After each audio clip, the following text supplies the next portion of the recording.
tard, hein, mais bon. Ça là, il y a au moins 7 Koyaga dans le groupe là. C'est la faute. Il a dit désormais, Figayo, et toi après ça, 14 h, on doit être là. Là, à 16 h, on commence. C'est à 17 h 30.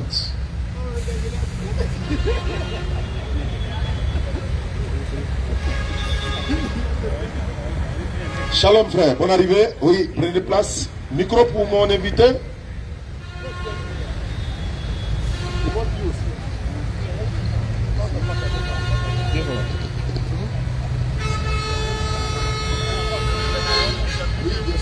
Le péché, la justice et le jugement, c'est ce qu'il avait dit. On va se présenter de part et d'autre et puis il va modérer. Voilà. Mais je pense que ça doit être dialogue direct ou bien comment on va avoir un temps de parole ou bien qu'est-ce que vous préférez?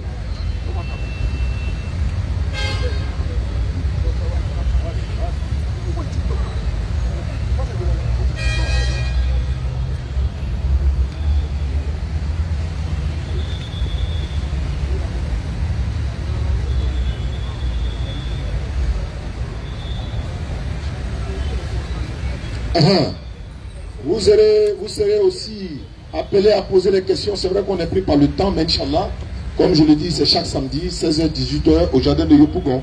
Voilà, nous avons un frère qui a quitté depuis Benjaville. Hein. Normalement, c'est moi qui devais partir là-bas. Donc, j'ai demandé comme ça qu'il vienne. Et puis, peut-être une prochaine fois, nous, on va se rendre là-bas, Inch'Allah. Il a honoré, il est venu. Moi, j'étais en retard. Je m'excuse auprès de lui parce qu'il a respecté sa parole. Donc, sans plus tarder, allons-y. Voilà. Merci beaucoup, chers débatteurs. Et voici comment on va se composer le débat. Déjà, le thème, c'est le péché, le jugement et puis la justice. Voilà. Et chacun, de part et d'autre, aura 5 minutes d'introduction et 10 minutes de développement 2 fois.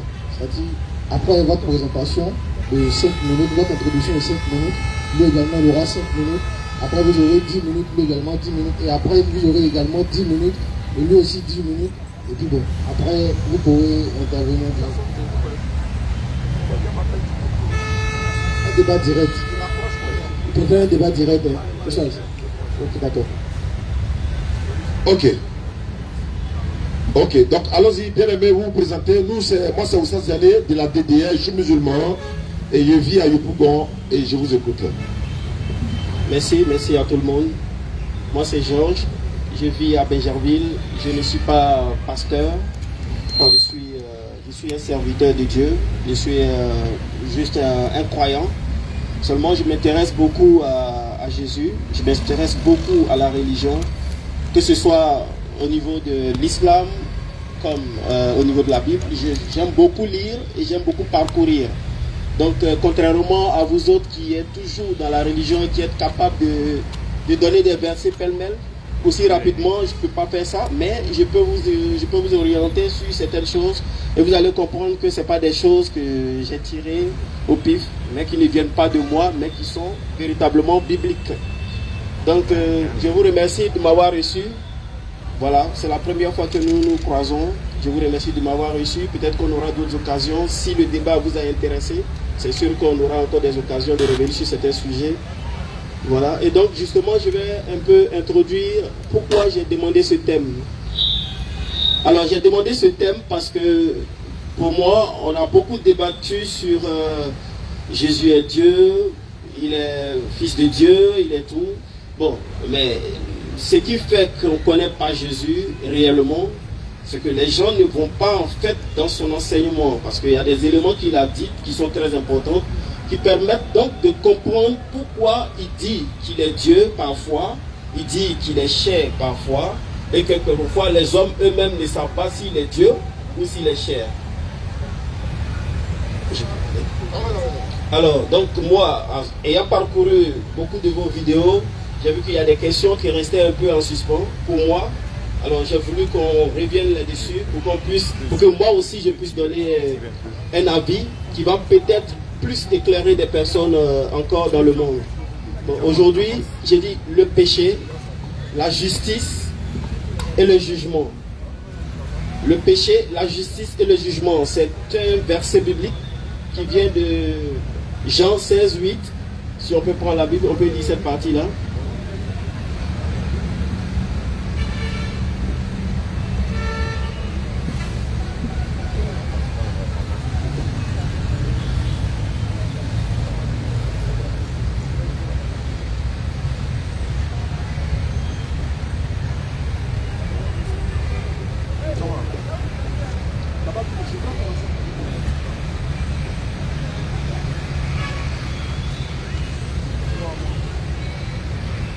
Jean 16, le verset 8. Quand il sera venu, il convaincra le monde en ce qui concerne le péché, la justice et le jugement. Merci. Et quand on poursuit un peu au verset 9, il détaille un peu déjà pour que nous soyons déjà sur la voie. Le verset 9. En ce qui concerne le péché, parce qu'il ne croit pas en moi. Oui. Le verset 10. La justice, parce que je vais au Père et que vous ne me verrez plus. Le jugement, parce que le prince de ce monde est jugé. Merci. D'accord. Donc le péché, pourquoi est-ce que croire en Jésus, ou ne pas croire surtout en Jésus, est un péché? Moi je me suis posé cette question. Pourquoi ne pas croire en Jésus est un péché? Parce que le péché n'est pas de ne pas croire en un homme, mais plutôt de ne pas croire en Dieu. Pourquoi ne pas croire en Jésus est un péché? Parce que tout l'enseignement qu'il a donné, tous les commandements qu'il a donnés, d'après lui-même, ne viennent pas de lui. Il a dit, il est envoyé par le Père. Et je suis d'accord avec ça. Il a été envoyé. Jésus a été envoyé par le Père pour porter un flambeau, pour démontrer au monde que Dieu est réel, que Dieu existe, et surtout aux Israéliens que Dieu, il avait abandonné complètement. Il est venu se représenter à eux sous une forme, et il demande maintenant à Israël de s'attacher à son Dieu qu'ils avaient commencé à délaisser. Quand on prend le même Jean 15, 22, vous pouvez lire cette phrase.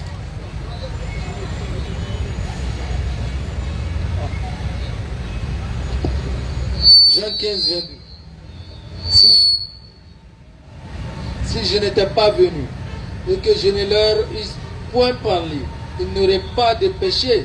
Mais maintenant, ils n'ont aucune excuse de leur péché. Voilà. Alors donc je disais tout à l'heure, si Jésus n'avait pas donné l'enseignement sur lui-même, sur Dieu, eh bien le monde ne serait pas en train de pécher. Moi je ne comprends pas pourquoi un homme peut être sujet à ce genre de pensée. Lui il est humain, pourquoi ne pas croire en lui est un péché? Moi si je ne crois pas à mon père, je peux dire que j'ai déshonoré mon père.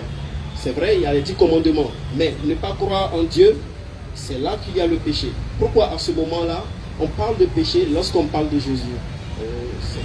Ok, d'accord. Alhamdulillah, wa salatu wa salam ala rasulillah wa ala alihi wa ashabihi ajma'in. Rabbi shrah li sadri wa yassir li amri wa halul 'uqdatam min lisani yafqahu qawli. Subhanaka la ilma lana illa ma 'allamtana innaka antal alimul hakim. Merci beaucoup, chers frères, d'être venus. Je rappelle que nous avons les représentants de la DDR Djekano Abbasela, représentant de la DDR d'Abangourou, Touré là et son frère, également celle de Soubré, Saint-Poré, Alassane est juste derrière. Je leur dis merci pour leur présence. Nous sommes au jardin de Yopougon, comme vous le savez, c'est chaque samedi, 16h, 18h, pour des débats interreligieux. Et le dialogue interreligieux consiste à quoi? À vous amener à comprendre un certain nombre de choses. Ceux qui sont chrétiens écouteront le frère en Christ. Ceux qui sont musulmans, nous écouterons. Même des musulmans vont également les écouter et puis nous écouter pour que le peuple soit édifié. Et si on arrive à organiser ce genre d'échange-là, c'est pour dire que chrétiens, musulmans, on peut échanger sans animosité. Voilà pourquoi nous organisons ces genres de conférences. Nous le faisons chaque jeudi à Yopougon Figayo et chaque samedi ici au jardin de Yopougon, sous le premier pont de Yopougon. Parce qu'on nous a dit que bientôt Figayo va être fermé pour construire, n'est-ce pas, un palais de culture, palais de la culture. Donc, alhamdulillah, nous avons le jardin. Donc, si dans le cas contraire, c'est le cas, on va se retrouver ici les jeudis et les samedis, Inch'Allah. Pour revenir au sujet, le frère demande, donc si on ne croit pas en Jésus, c'est un péché, comme la Bible dit. Mais normalement, c'est en Dieu qu'il fallait croire. Il ne faut pas croire, c'est quand on ne croit pas à l'éternel Dieu que c'est un péché. Le problème, c'est quoi? C'est qu'en islam, il y a 5 piliers de l'islam, et puis il y a 6 piliers de foi. Maintenant, les 6 piliers de foi, l'un des piliers, des 6 piliers-là, consiste à croire à tous les messagers, c'est-à-dire à tous les prophètes. Or, la foi du musulman, on croit à tous les prophètes sans exception, y compris Jésus. Mais Jésus a dit dans le passage, je vous l'ai dit, dans Jean 10 et suite, 30 et suite, il dit, je vous l'ai dit, mais vous ne me croyez pas. Il dit le péché parce qu'il ne croit pas en moi. Et il ne s'adresse pas aux musulmans. Il ne croit pas en moi. Ceux à qui il a dit qu'il est un messager de l'éternel Dieu, ceux à qui il a dit que c'est Dieu qui l'a envoyé pour venir sauver les enfants d'Israël, ceux-là ont mécru, mais ils ne croient pas en lui, ce n'est pas les musulmans. Il donne une sourate intitulée la sourate des femmes. Il n'y a pas la sourate des hommes, mais il y a la sourate de l'homme. Mais il n'y a pas la sourate des hommes, il y a la sourate des femmes. Et puis également, sourate 4, verset 48. Certes, Allah ne pardonne pas qu'on lui donne quelque associé. Oui. À part cela, il pardonne à qui il veut. À part l'associationnisme là, il pardonne à qui il veut. C'est répété dans la sourate 4, verset 116 qu'on ne va pas lire maintenant. Maintenant, si tu te réponds, tu viens vers lui. Qu'est-ce qu'Allah dit dans la sourate 5 ans? Il a dit un pas en avant. Sourate 5, verset 74. Le 74 seulement, vous allez comprendre.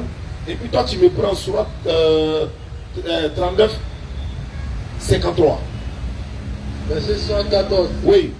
Ne vont-ils donc pas se repentir à Allah? Sourate 5, verset 74. Allah il dit, après avoir commis les péchés, après avoir commis tout péché, ne vont-ils pas se repentir à Allah et implorer son pardon? Non seulement repentons-nous, et puis implorons le pardon d'Allah. Continue. Car Allah est pardonneur et miséricordieux. Vous voyez ici, dans la repentance ou encore dans la demande du pardon, Allah ne demande pas quelque chose en retour, une rançon. Ou bien voilà, il faut que Jésus meure, ou Mohammed sallallahu alayhi wa sallam doit mourir, ou on doit tuer un animal, un mouton. Non, il n'y a pas de rançon après. Ne vont-ils pas se repentir à Allah? En d'autres termes, attends, ils attendent quoi pour se repentir? Pourquoi? Car Allah est pardonneur et miséricordieux. Allah dit dans la sourate 39, 53. Et quand tu me places, sourate 4, 18 là-bas également. Sourate 39, verset 53. Dis à mes serviteurs qui ont commis. Vas-y frère. Dis. Oh mes serviteurs. Oh mes serviteurs. Vous avez commis des excès. Vous qui avez commis des excès À votre propre détriment. à votre propre détriment. Ne désespérez pas de la miséricorde d'Allah. La fille a avorté. Lui là, il a tué quelqu'un. Lui là, il a fait une idolâtrie. Lui là, il a couché avec la femme des gens. Lui là, il a fait ceci. Au 74 de la sourate 5, il s'est repenti. Maintenant, Allah lui dit ici. Parce que Allah dit, on va prendre la sourate prêchement, mais allons-y. Ne vont-ils pas? Car Allah pardonne tous les péchés. Allah pardonne tous les péchés. Oui. Oui, c'est lui le pardonneur, le très miséricordieux. C'est lui le pardonneur, le très miséricordieux. Est-ce que vous voyez? Donc, le pardon en islam ne consiste pas à donner ton enfant en rançon. Comme certains pensent que, par exemple, lors des tabaski, on tue mouton pour pardonner nos péchés. Ça n'a rien à voir. Le Coran a expliqué, quand on tue les béliers là, une partie va pour notre famille, une partie aux besogneux, etc. Allah dit, ce qui atteint Allah de notre part, c'est la piété. Donc si quelqu'un vous dit, quand on tue mouton de tabaski, ça vous pardonne nos péchés, ça n'a rien à voir. Surat 4, verset 18. Et puis, je vais donner quelques mots, puis je vous reviens. Surat 4, 18. Oui. Mais l'absolution n'est point destinée. L'absolution n'est point destinée à ceux qui font de mauvaises actions. Ceux qui commettent de mauvaises actions nuit et jour. Jusqu'au moment où la mort se présente à l'un d'eux. Comme Pharaon. Jusqu'au moment où il voit la mort là. C'est en ce moment il va dire. Certes. Je me répands maintenant. Ah, comme il a vu la mort, il a commis toute sa vie. C'est-à-dire il a passé toute sa vie dans le dégât. Il voit la mort, il dit non, certes, je me répands maintenant. Allah dit quoi? Non plus pour ceux qui meurent mécréants. Non seulement il n'a pas de pardon, non plus pour celui qui meurt mécréant, c'est pour eux c'est pour eux que nous avons préparé un châtiment douloureux. Donc il n'y a pas de religion en dehors de l'islam qui donne le pardon des péchés et également la repentance acceptée par Allah, parce qu'on parle du péché, la justice et le jugement. Et encore, dans les 6 piliers de foi islamique, consiste à croire au jour de la résurrection. Il y a le destin, il y a le croire aux anges, il y a croire au jour de la résurrection. Nous savons très bien que nous allons mourir. Nous savons très bien que nous allons être ressuscités et nous savons très bien que nous allons comparaître devant le tribunal de l'Éternel pour être jugés. Attends, il ne peut pas tuer l'enfant de telle personne, d'une telle personne, et puis il va partir comme ça quoi. Ici la justice des hommes ne l'a pas jugé, mais l'Éternel Dieu, sa justice est là. Et Mohammed sallallahu alayhi wa sallam nous parle de la justice et ce qui même va se passer au jour du jugement. Mais pour terminer, en islam, nous on n'est pas avec le péché d'Adam. Parce qu'on parle du péché, de la justice et du jugement. Personne n'est né avec le péché d'Adam, alayhi salam. Adam a commis une erreur, ou encore il a désobéi à l'Éternel sous inspiration. C'est le diable qui l'a trompé. Sinon Adam n'allait pas. Allah lui a donné les ordres. Voilà, reste dans le jardin, toi et ton épouse, vivez, etc., etc. Mais c'est le diable qui est venu les induire en erreur. Mais comme c'est l'homme qui est le chef, donc Allah accuse Adam automatiquement. Mais c'est lui et sa femme qui ont été, n'est-ce pas, chassés du paradis. Donc Adam a péché, c'est lui qui prend. Nous, on n'est pas responsable du péché d'Adam, c'est coranique et c'est biblique. Je donne les deux versets, puis je m'arrête. Deutéronome 24, 16. Le père ne porte pas le péché du fils, le fils ne porte pas le péché de son père, chacun meurt pour son péché. Sourate 39, verset 7, Sourate 35, verset 18, dit, si une âme est surchargée de péché, aucune de sa charge ne sera portée par un autre, même si c'est un proche parent. Donc, en d'autres termes, la justice, le jugement et le péché, ce n'est pas parce que nous, on ne croit pas en Jésus-Christ, nous croyons en lui, il est le fils de Marie et c'est un envoyé de l'Éternel Dieu, comme vous le confirmez. À vous la parole, homme frère. D'accord, merci pour votre développement, c'est clair. Seulement, tout à l'heure, vous avez abordé un sujet rapidement. Je sais que dans la Bible, il y a chaque fois que Dieu a dit fils, il s'est tout de suite référé au Père. C'est-à-dire, on a eu fils de Jacob, fils d'Isaac. Mais pourquoi au niveau de Jésus, vous les musulmans, vous dites que c'est le fils de Marie? C'est-à-dire, pourquoi on ne lui trouve pas un père? Parce que vraiment, il n'y a pas de père. Mais pourquoi lui seulement, il n'est pas fils d'un homme, mais plutôt fils d'une femme? Pourquoi? Ah oui, ça c'est une très bonne chose. Ça fait partie des 4 étapes de la création de l'Éternel. L'Éternel, Allah a créé Adam, sans papa, sans maman. On doit se poser la question, pourquoi Adam n'a pas papa, il n'a pas maman? Au moins l'autre, lui, il a maman. Mais c'est Adam là-même, on doit se poser la question. Il n'a ni père ni mère. Première étape de la création humaine. Deuxième, Ève. Elle n'a pas de maman. On peut concevoir qu'un homme naisse d'une femme, mais une femme qui naisse d'un homme, c'est quelque chose. Hein? Donc, Ève a été tirée du corps d'Adam. Donc, Adam est considéré comme son père. Deuxième étape de la création humaine. Troisième étape, Jésus-Christ sans papa, avec une maman. Mais vous et moi, nous avons des pères et mères. C'est les 4 étapes de la création humaine de l'Éternel Dieu. Il a voulu nous faire naître de Jésus, c'est-à-dire Jésus, sans papa. Mais c'est l'Éternel Dieu. Il peut faire des milliards de Jésus sans papa. Mais l'Éternel Dieu a fait Adam. Nous, si nous devrions avoir un fils de Dieu chez nous, c'est Adam on allait prendre, nous musulmans. Vous savez pourquoi? Il n'a pas papa, il n'a pas maman, il n'a pas été accouché par une femme, il n'a pas fait 9 mois dans le ventre d'une femme. Et au jour de la résurrection, Jésus sera appelé par le nom de sa maman. Issa bin Mariama, Issa bin Mariama, Issa bin Mariama. Jésus, fils de Marie. Jésus, fils de Marie. On l'appelle par le nom de sa maman parce qu'il n'a pas de papa. Chaque personne sera peut-être appelée par le nom de son père, mais lui sera appelé par le nom de sa mère. Ok, j'ai vu dans le Coran, je ne sais pas si je me suis trompé, que Dieu appellera effectivement ce que vous dites, qu'il appellera chacun à se présenter sous le nom de sa mère, c'est ça? C'est-à-dire par la mère, on définit, on identifie quelqu'un à partir de sa maman. Pourtant, quand je parcours la Bible, chaque fois que Dieu, je reviens encore, a dit fils, il s'est adressé au papa. C'est pour cela qu'il dit, je maudis ou je bénis les enfants jusqu'à la 4e, les fils, jusqu'à la 4e génération. Et étant donné que pour lui, c'est le fils d'un père, c'est-à-dire un homme qui peut mettre un enfant au monde. Il ne donne pas la responsabilité, surtout à la femme. Parce que bibliquement, on voit rarement Dieu prendre une femme au devant d'un peuple. Rarement.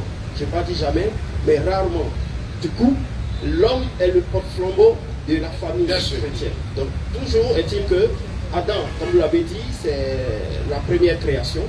Il n'y avait personne pour le mettre au monde, à part Dieu lui-même. On prend Ève, elle est sortie de sa côte, c'est-à-dire elle n'est pas vraiment. C'est pas une. Elle n'a pas rapport intime et tout ça. Pas de rapport. Il a aussi créé, mais il a créé d'une manière en tirant Ève de la femme pour qu'il y ait soumission, pour qu'il y ait lien, pour qu'il y ait, comment on appelle ça, on peut dire respect, pour dire que je suis au-dessus de toi, pour que l'homme ait le dernier mot sur la famille.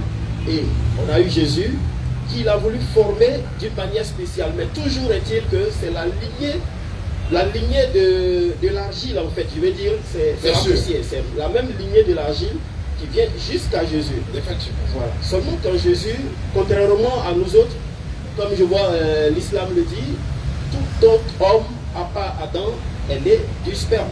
J'ai utilisé le sperme pour créer les autres.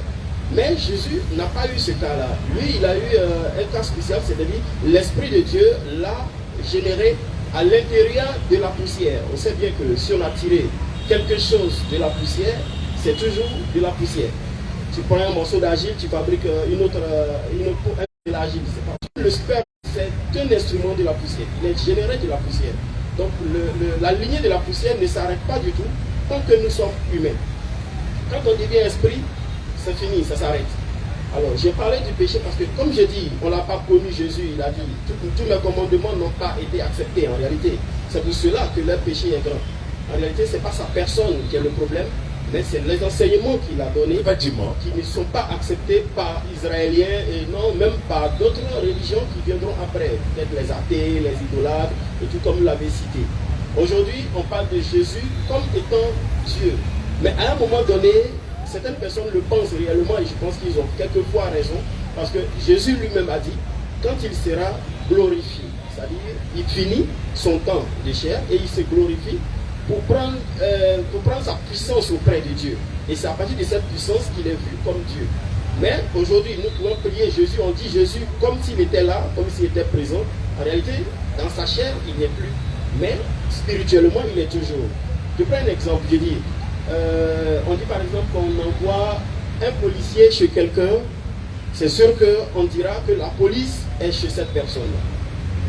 C'est pas toute la police, mais c'est un policier. Mais quand tu vois un policier, tu dis la police. La police l'a sifflé, la police l'a arrêté. Mais en tuant le policier, tu ne tues pas la police.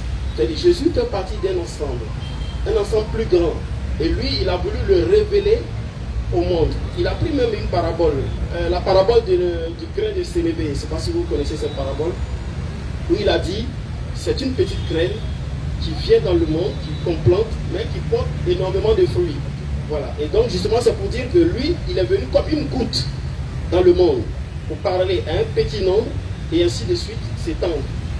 On a l'impression qu'il est venu pour Israël, mais en réalité, il est venu exprès pour un petit nombre et puis grandir petit à petit. C'est pour cela qu'aujourd'hui, on a des chrétiens tout autour, dans tout le monde entier. Voilà. Non, mais la Bible n'a pas dit forcément qu'on a l'impression qu'il est venu pour Israël, parce que c'est lui-même sa bouche qui le dit. Oui, hein. bien sûr, je suis d'accord. Voilà, c'est lui-même qui le dit. Et Dieu m'a envoyé directement pour les enfants d'Israël. Dans la version Semeur, par exemple, là, mais c'est très clair. Il a dit ma mission, c'est limite. Alors, quand il dit limité, c'est limité. Il dit ma mission, c'est limite aux enfants d'Israël. C'est comme Moïse. Moïse a été envoyé aux enfants d'Israël. Abraham a été envoyé au peuple, à son peuple. Et puis Noé, pareil. Donc, chaque messager envoyé à son peuple. Mais le problème de nos frères chrétiens, ils veulent rendre la mission de Jésus universelle. Pourtant, Jésus même l'a limité. Et en même temps, en fait, ils font ce qu'on appelle le christocentriste. C'est-à-dire, tout doit s'adapter à Jésus. C'est tout ce qui est bon dans la Bible, c'était Jésus. Dans l'Ancien Testament, c'était Jésus. Si on dit que David a fait un miracle, on dit c'est Jésus. Mais on dit David a couché avec une femme de quelqu'un, c'est pas Jésus. Alors vous dites en même temps, Jésus est le même hier, aujourd'hui et éternellement. Mais si on dit, mais celui qui a tué les bébés dans l'Ancien Testament hier, là, c'était Jésus, non, c'était pas lui. Donc, ça devient compliqué à votre niveau. Sinon, pour nous, tout est clair. Quand on demande à Jésus, Luc 18, un chef l'interrogea et dit, bon maître, que dois-je faire pour hériter le royaume des cieux, en d'autres termes le paradis? Ça rentre dans le contexte du terme. Jésus aurait dû, par exemple, dire, les chrétiens enseignent de croire à ma mort, vous serez sauvés. Mais il a donné la réponse de comment fait-on pour aller au paradis, et c'est pareil que ce que les prophètes ont enseigné. C'est-à-dire, c'est de croire à leurs paroles. Et ce qu'ils ont enseigné, Luc 18, verset 18 de suite. Un chef interrogea Jésus. Oui. Et dit, bon maître. Oui. Que dois-je faire pour hériter la vie éternelle? Oui. Jésus lui répondit, pourquoi m'appelles-tu bon? Il n'y a de bon que Dieu seul. Les chrétiens qui pensent que Jésus est Dieu, là, ils doivent écouter ce verset-là. Jésus dit, pourquoi tu m'appelles bon? C'est Dieu seul qui est bon. Il refuse d'être appelé bon. Hein. Il va accepter d'être appelé Dieu. Alors que Dieu est bon. Donc, on te dit, mon bon vieux père. Tu dis, non, pourquoi tu m'appelles bon? Ah, le vieux, tiens, bon vieux père. Mais s'il refuse d'être appelé bon, il ne va pas accepter d'être appelé Dieu. Mais continue quand même. Tu connais les commandements. Et là, c'est qui toi, monsieur? Attends, hein, tu es juif, tu connais les commandements. Tu ne commettras point d'adultère. Voilà, on rentre dans le cadre du sujet. Justice, péché, etc. Tu ne commets point d'adultère. Par ça là, ça peut t'amener à l'enfer. Tu ne tueras point. Ça là, ça peut t'amener à l'enfer. Tu ne déroberas point. Faut pas voler, ça peut t'amener à l'enfer. Tu ne diras point de faux témoignages. Mensonge là, ça peut t'amener à l'enfer. Honore ton père et ta mère. Désobéissance aux parents, ça peut t'amener à l'enfer. J'ai dit-il. Le monsieur dit, Oh. tout ça là, moi j'ai déjà fait ça. Pourquoi? Jésus ayant Parce qu'à entendu cela, Yopougon, notre pasteur là nous dit, c'est ta mort qui va nous sauver. Jésus doit être capable de dire, si tu crois à ma mort, tu seras sauvé. Pourquoi il va cacher? Continue. Jésus ayant entendu tout cela, Quand il a entendu ça, il dit, il te manque encore une chose. il y a une seule chose qui te manque maintenant. Comme tu as fait tout ça, il te manque une chose. Vends tout ce que tu as. Comme le monsieur était riche, il dit, il faut vendre tous tes biens. Il faut vendre tout. Et Distribue-les aux pauvres. il faut distribuer ça aux pauvres. C'est ça qu'on appelle les bonnes œuvres. Et c'est ce que l'islam enseigne. La croyance en Allah, les bonnes œuvres. Allez, c'est fini. Tu es musulman, paradis. Distribue aux pauvres Et tu auras un trésor dans les cieux. Puis viens et suis-moi. Non seulement tu vends tous tes biens, tu distribues aux pauvres, sadaka. Il faut faire une sadaka aux gens, les démunis. Et puis en plus de ça, viens et suis-moi. Dans suivre Jésus là, Muhammad sallallahu alayhi wa sallam dit quoi? قل إن كنتم تحبون الله فاتبعوني يحببكم الله ويغفر لكم ذنوبكم والله غفور رحيم. Surah 3:31. Dis-leur, si vous aimez vraiment Allah, suivez-moi. Allah vous aimera, il vous pardonnera vos péchés. Si vous aimez Allah, suivez-moi. Suivez-moi dans ce que je vais vous ordonner et interdit de la part d'Allah. Allah vous pardonne vos péchés. C'est pourquoi Jésus a dit, viens et suis-moi. Et si tu le suis, c'est qu'il dit ça là, c'est interdit, tu laisses. Ça c'est bon, tu fais. C'est comme ça, tu vas au paradis. Maintenant, il est mort sur la croix pour nos péchés. Non, c'est pas vrai. Ça n'a rien à voir avec l'enseignement du Christ. C'est pourquoi je reviens à le frère pour dire, croire à la mort de Jésus, ça rentre dans le vif du sujet. Jésus a taxé ça d'un acte satanique. Or, tout ce qui est satanique mène à l'enfer. Jean 8, 40 à 44. Vous voyez, on va faire les lectures et puis vous allez voir. Voilà. Jean chapitre 8, 40 à 44, on va voir ceux qui cherchent à tuer Jésus. Et l'acte qu'ils veulent poser là, est-ce que c'est un acte divin ou encore satanique? Vas-y frère. Mais maintenant, vous cherchez à me faire mourir. Jésus dit, attends, mais maintenant, vous cherchez à me faire mourir. Et non, Dieu vous a envoyé pour me faire mourir. Allons-y. Moi qui, Oui. en tant qu'un être humain, Bon, il y a certaines Bibles, là, la partie là est coupée. Moi, en tant qu'un être humain, c'est coupé dans certaines Bibles. Vous voulez cacher quoi à qui? C'est à vous-même vous cachez. Sinon, nous, on sait que c'est un être humain. Continue. je vous ai dit la vérité que j'ai entendue de Moi, Dieu. un être humain qui vous a dit la vérité, et cette vérité, je l'ai entendue de Dieu. Cela, Abraham ne l'a point fait. Ça veut dire quoi? Abraham n'a jamais cherché à tuer quelqu'un qui lui a dit une vérité qu'il a entendue de Dieu. Je vous dis une vérité que j'ai entendue de Dieu, vous voulez me tuer. Continuez. Vous faites les œuvres de votre père. Bon, attends, ce sont les enfants israélites, ce sont des juifs. Il dit, vous faites les œuvres de votre père. Il lui dit, Nous nous ne sommes pas des enfants illégitimes. nous ne sommes pas des enfants illégitimes. Nous avons un seul père. Nous avons un seul père. Dieu. Bon, un seul papa, c'est Dieu. En réalité, c'est le papa, c'est Dieu. Mais il s'appelle Dieu dans quel terme? Ça veut dire, par exemple, de la même manière, un père s'occupe de ses enfants. Il leur donne de la nourriture. Il prend soin de médicaments, vestimentaires, etc. De la manière, un père prend soin de ses enfants. De la même manière, l'Éternel Dieu donne l'oxygène pour nous donner, pour vivre, le vent, pour qu'on puisse respirer, la pluie tombe, pour qu'on puisse boire l'eau, la santé. Il fait pousser les fruits pour nous nourrir. En ce sens-là, la Bible va l'appeler père. C'est pas parce que c'est de façon biologique du terme. Continue. Jésus leur dit, Ah, donc Dieu est votre père. si Dieu était votre père, Si réellement Dieu était votre père, vous m'aimeriez. vous devez moi m'aimer. Car c'est de Dieu que je suis sorti Et puis je suis venu. et que je viens. Mais, Je ne suis pas venu de moi-même, qu'est-ce qu'il a fait? mais c'est lui qui m'a envoyé. Très bien, continue. Pourquoi ne comprenez-vous pas mon langage? Ici, là, il ne s'adresse pas aux musulmans. C'est pourquoi tous les musulmans croient en Jésus. Pourquoi vous ne comprenez pas mon langage, ma manière de parler là? En quoi ça vous échappe? Je parle, mais je ne sais pas, il y a quoi? Pourquoi vous ne comprenez pas mon langage? Continue. Parce frère. que vous ne pouvez écouter ma parole. Vas-y. Vous avez pour père le diable. Bon, est-ce que le diable peut accoucher des hommes, des enfants comme nous? Pourquoi il les traite d'enfants du diable? C'est parce que leur comportement, vouloir tuer le messager de Dieu, c'est un acte diabolique. Parce que vous allez arrêter la transmission du message de l'Éternel. Voilà pourquoi les taxes, vous avez pour père le diable, il va donner la suite. Pourquoi? Et vous voulez accomplir les désirs de votre père. C'est pas les désirs de Dieu pour vouloir tuer Jésus. Hein. C'est un péché ça. Ça mène au paradis. Continue. Il a été meurtrier dès le commencement. Le diable a été meurtrier dès le commencement. Il ne se tient pas dans la vérité. Le diable ne se tient pas dans la vérité. Parce qu'il n'y a pas de vérité en lui. Continue. Lorsqu'il profère le mensonge, Quand le diable profère le mensonge il là, parle de son propre il ne fond. parle pas de la part de Dieu ni de qui que ce soit, il parle de son propre fond. Mensonge. L'acte de Satan qui a donné mauvaise idée à Judas aller tuer Jésus est un péché. L'acte de Judas qui a trahi Jésus est un péché. L'esprit des pharisiens cherchait moyen de faire mourir Jésus à l'insu de la foule est un péché. L'esprit des pharisiens cherchait moyen de faire tuer Jésus. Luc 22, verset 1 et suite. Vas-y frère. La fête des pains sans levain appelée la Pâque approchait. Oui. Les principaux sacrificateurs et les scribes cherchaient les moyens de faire mourir Jésus. Oui. Car ils craignaient le peuple. Or, Satan entra dans Judas, oui, surnommé Iscariote, qui oui, était du nombre des 12. Et Judas alla s'entendre avec les principaux sacrificateurs et les chefs des gardes sur la manière de le livrer. Jésus. La question. Les scribes et les pharisiens cherchaient moyen de faire mourir Jésus. L'acte des scribes et des pharisiens est un acte que Dieu aime ou c'est un péché? D'accord, vous pouvez répondre, hein? C'est un péché. L'acte des scribes et des pharisiens est un péché. Satan entra dans Judas. Judas là, Satan avec les principaux sacrificateurs de la manière il va livrer Jésus. L'acte de Satan là, c'est un acte que Dieu aime ou c'est un péché? Judas est allé livrer son maître moyennant 30 pièces d'argent. L'acte de Judas, c'est un acte que Dieu aime ou c'est un péché? L'acte des scribes et des pharisiens est un péché. L'acte de Satan est un péché. L'acte de Judas est un péché. Est-ce que des péchés peuvent effacer péché? Est-ce que les péchés peuvent nous amener au paradis?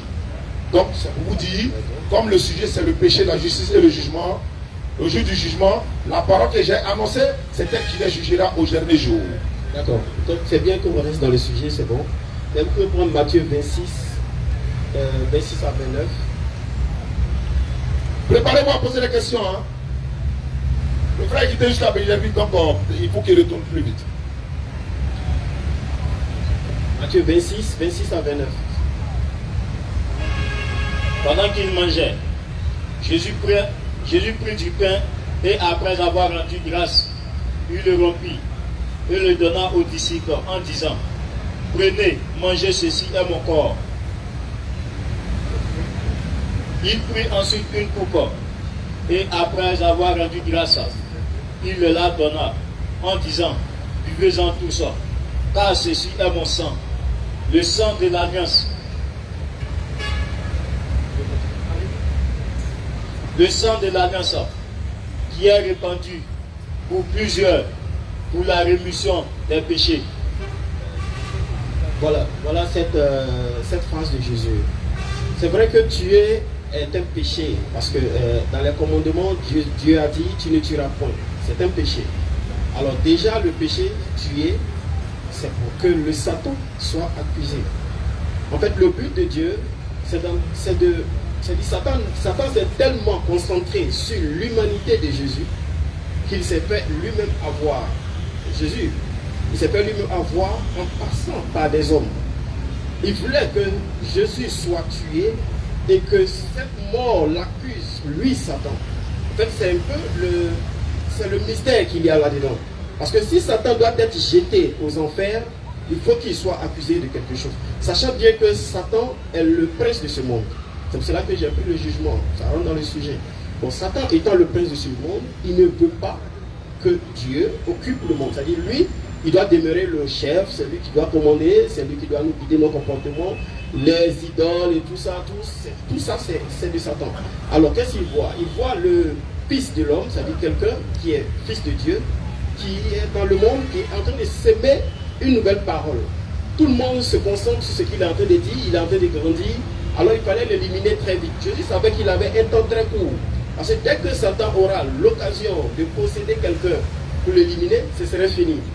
Il fallait que son sang se répande. Quand le Satan est accusé et que Satan est jeté aux enfers, ceux qui pleurent Jésus sont ceux qui réclament le sang de Jésus pour leur salut. En fait, c'est le mystère qui est là. Le sang qui est répandu, c'est comme un agneau. Aujourd'hui, c'est pour cela qu'il est souvent comparé à l'agneau. Pourquoi il est resté sans péché? Pourquoi il est resté sans femme?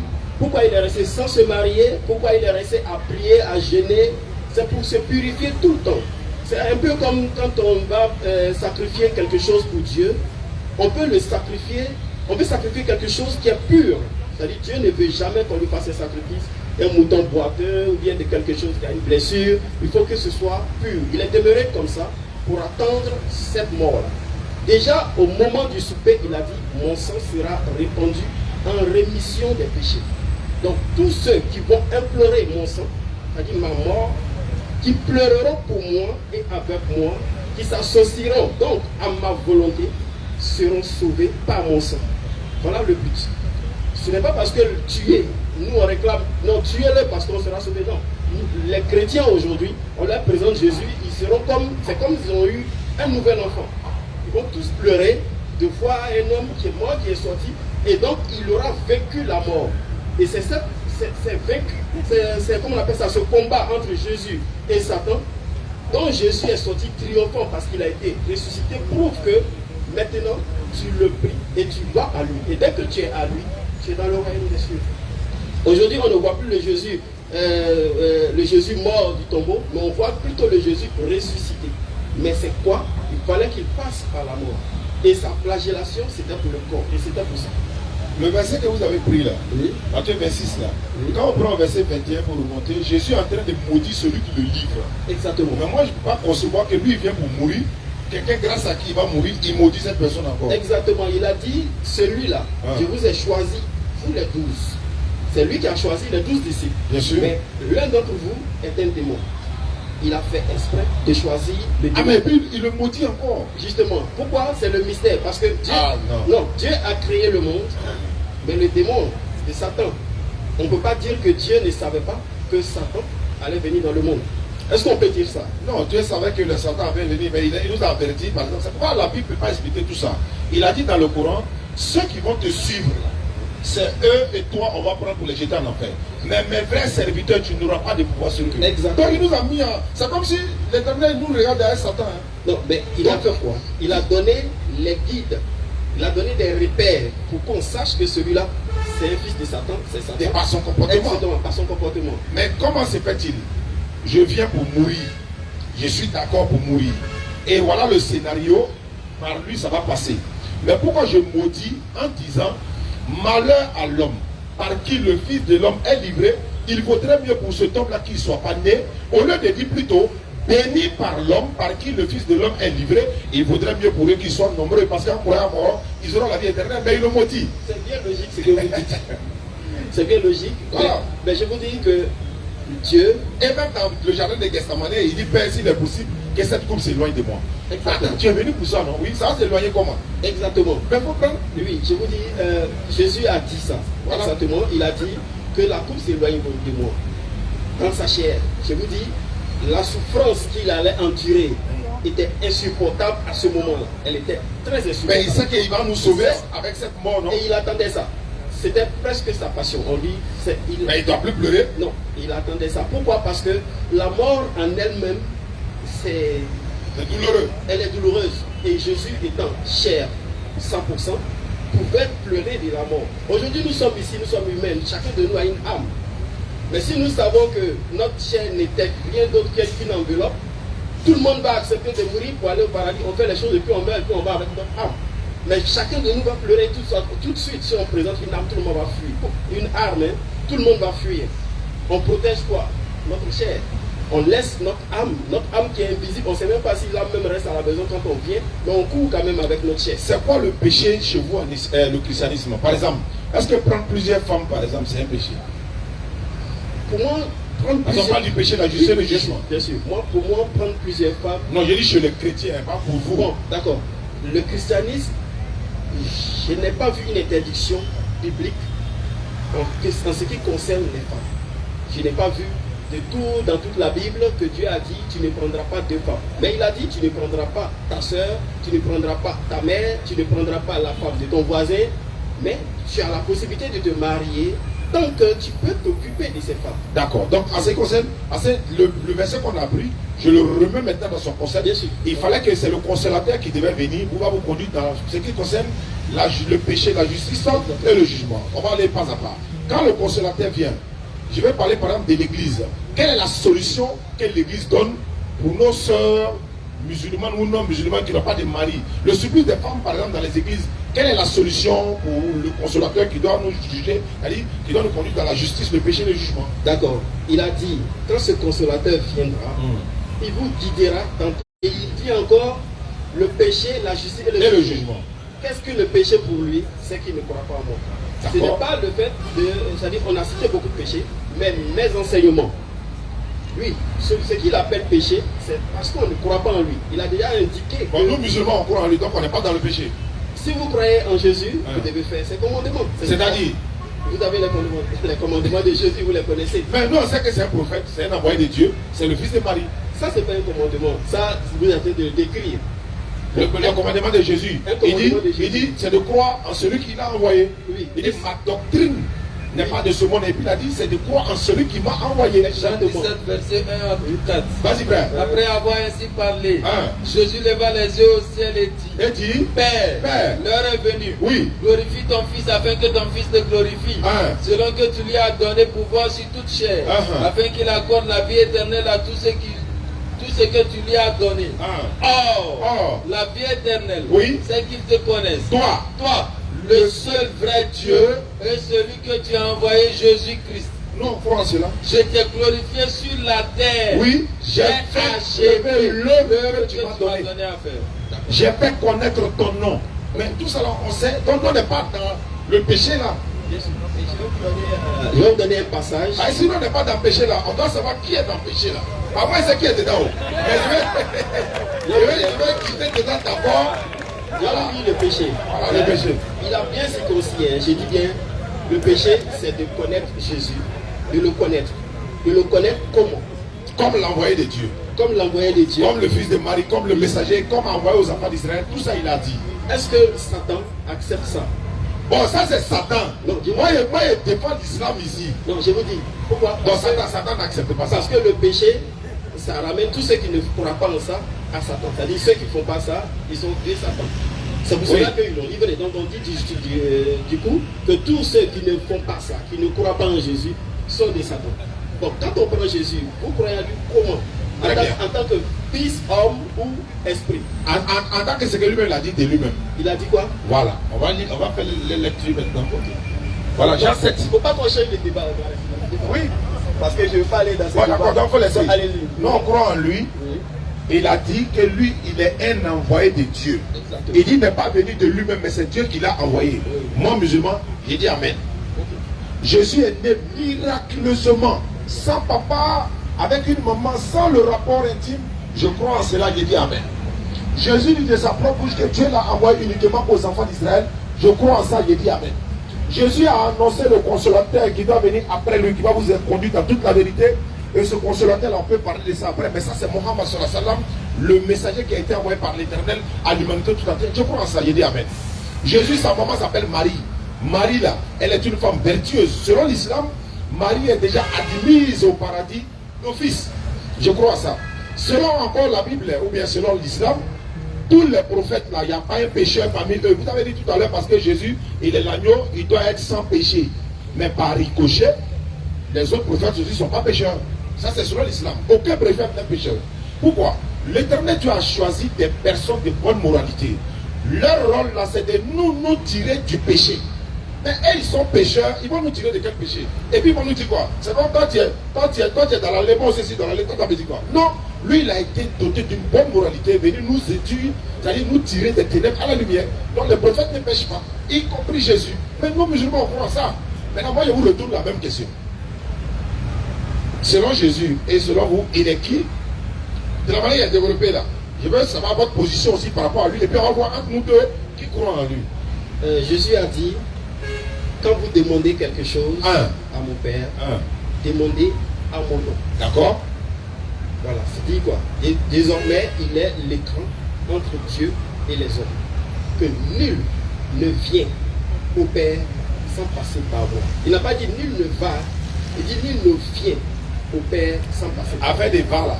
On a une Bible ici qui dit va. Hein. Donc, je vais vous dire quelque chose. Il y a bien et bien avant. Donc, je vous explique. Je vais vous expliquer. Je vous dis, il n'y a pas un seul chrétien qui veut qu'on le suive dans sa chrétienté, qui va changer quelque chose dans la Bible. Non, je vous dis, quelqu'un qui veut que les gens deviennent chrétiens ne peut pas enlever une phrase qui est très importante, qui prouve que son Dieu est Dieu, pour que d'autres personnes changent de destinée. Non, ça c'est dans la Bible. Pourquoi j'ai dit ça? Pourquoi? Parce que dans le commerce, dans le monde, beaucoup de personnes ont utilisé la Bible. La Bible est un best-seller. Le best-seller de tous les temps, c'est la Bible. Les gens ont vendu la Bible à des milliards d'exemplaires. Pourquoi? Parce que chacun veut gagner pour lui dans la Bible. L'argent non. Jésus, pour la Bible, Allah dit ça dans le Coran. Il faut voir lui les quelqu'un peut changer des paroles, créer une religion où il peut justifier sa religion, il peut justifier des choses dans sa religion. À cause de cela, il peut changer des éléments dans la Bible pour lui permettre de se justifier. On a vu ça avec les témoins de Jéhovah. J'ai voulu en parler tout à l'heure, les témoins de Jéhovah. Il y a au moins 17 versets de la Bible qui est coupé. Qui est coupé. Pourquoi? Parce que ça les justifie en fait dans ce qu'ils disent. Mais nous, on dit, ils sont tous chrétiens, non? Oui, nous, ça nous conforte, nous musulmans, dans notre position. C'est pour ça qu'on a fait le débat avec les kémites là. Ils ont dit non, il y a deux sortes de Coran, des versions, non, c'est traduction. Ils n'ont pas pu prouver. Donc, vous avez dit tout à l'heure la version des témoins de Jéhovah. C'est une version. Exactement. Et la tradition du monde nouveau. Je vous dis que Jésus a dit, beaucoup sont ceux qui diront Seigneur, Seigneur, et qui n'entreront pas au paradis. Vous avez dit ça? Ah oui. Il dit, moi chasser des démons. Là, les musulmans ne sont pas dedans. Non, ça, c'est par la vingtaine. Je suis d'accord. Okay. Mais je vous dis ça pourquoi? Parce que on a cité la Bible, comme on a dit témoins de Jéhovah et autres. Beaucoup diront qu'ils sont chrétiens, qu'ils suivent Jésus, mais en réalité, ils font l'iniquité. C'est-à-dire qu'ils trompent le monde pour leur gain pécunier. C'est pour eux. Ce n'est pas vraiment pour gagner des gens pour le royaume des cieux, mais c'est pour se faire des richesses. Mais comment on va faire la différence maintenant? Parce que Guillaume Kofi, il nous suit, il est prophète selon lui. Oui. Il dit, Jésus n'est pas mort pour vos péchés. Il est prophète chrétien. Hein. Il a dit ça. Oui, ça c'est un. Okay. Il a aussi démontré que quand Jésus dit celui qui m'a vu a vu le Père là, est-ce que ça veut dire qu'il est Dieu? Mais il a démontré ça aussi. Les gens ont commencé à dire qu'il est musulman. C'est quand ça arrive là, il devient musulman. Hein. En fait, c'est parce qu'il a eu peut-être des idées qui collent avec les musulmans qu'ils ont dit. Non, son cerveau a commencé à s'ouvrir. C'est ça. Après, c'est ça. Bon, je vous demande. Ah, il y a question? Ok, donc venez ici. Bon. Allons-y, vous développez, ils vont prendre. Alors bon, j'ai dit, si quelqu'un demande quelque chose, comme Jésus le dit, il dit, personne ne vient au Père, c'est-à-dire personne ne demande quelque chose à Dieu sans passer par lui. Il n'a pas dit ceux qui me suivent seulement, il a dit nul. Bon, quand on dit nul, c'est quoi? C'est une négation absolue. Oui, en fait, ce que je vais dire là, faites attention, hein. Vous savez, contextualisons les choses. Si il dit par exemple, je suis ici et puis il dit, nul ne vient ici sans passer, ou bien nul ne peut poser question sans passer par celui-là. Le nul ici que je dis là, ça ne parle pas de tout Yopougon, ça ne parle pas de tout Côte d'Ivoire, ça parle de ceux qui sont ici, ça fait un. Quand Jésus dit nul ne vient au Père que par moi, c'est de son époque et à son peuple. Pourquoi? Cette phrase ne concerne pas le peuple de Moïse. Cette phrase ne concerne pas le peuple d'Abraham, parce qu'à ce moment, au temps d'Abraham, Jésus n'était pas là. Alors, nul ne pouvait aller à Dieu sans passer par Abraham à l'époque d'Abraham. Donc quand Jésus dit nul ne vient au Père que par moi, effectivement, à l'époque de Jésus, personne ne peut aller vers Dieu sans passer par Jésus. C'est pareil comme un gouvernement bien établi. On va dire Jean 46, Jean 5, verset 46 à 47. Jean chapitre 5, 46, 45, 46. Et puis on prend les questions. 5 de 46 à 47. Je rappelle, hein, samedi prochain, Inch'Allah, nous serons là 16h-18h. Normalement, il y a deux frères chrétiens qui devaient venir ici également aujourd'hui. Bon, on va coordonner. S'ils ne sont pas là, on vient, on fait le rappel. Vous pouvez venir chaque samedi, vous poser des questions, il n'y a pas de souci. Allons-y. Ne pensez pas que moi. Ne pensez pas que moi, je vous accuserai devant le Père. Celui qui vous accuse, c'est Moïse, en qui vous avez mis votre espérance. Car si vous croyez Moïse, vous me croiriez aussi, parce qu'il a écrit de moi. Voilà. C'est-à-dire quoi? ce que nous pensons que Jésus est incapable de faire du temps de Moïse, il avait déjà fait. Ah bon? Bien sûr. Puisqu'il a dit, bon, si Moïse a écrit de quelqu'un qui n'est pas encore né, comment il a fait? Oui, mais Moïse a écrit de Jésus. C'est la même chose comme Jésus aussi a parlé de Mohammed sur la salle. C'est la même chose. Bon, là je ne voulais pas aller dans ces débats. En fait, je vais dire, quand il dit, Moïse dit, il dit, si vous croyez en Moïse, vous devez aussi croire en moi. C'est la même chose. Si vous croyez en Jésus, là, vous devez croire en moi. Parce que ce sont des frères dans la prophétie. Ils ne sont pas venus contredire l'un et l'autre, etc. Ils ont tous parlé de la même dimension. D'accord. Bon, vous dites que Mohammed a parlé de Jésus, effectivement. Moi, j'ai parlé de Mohammed comment? Très bien.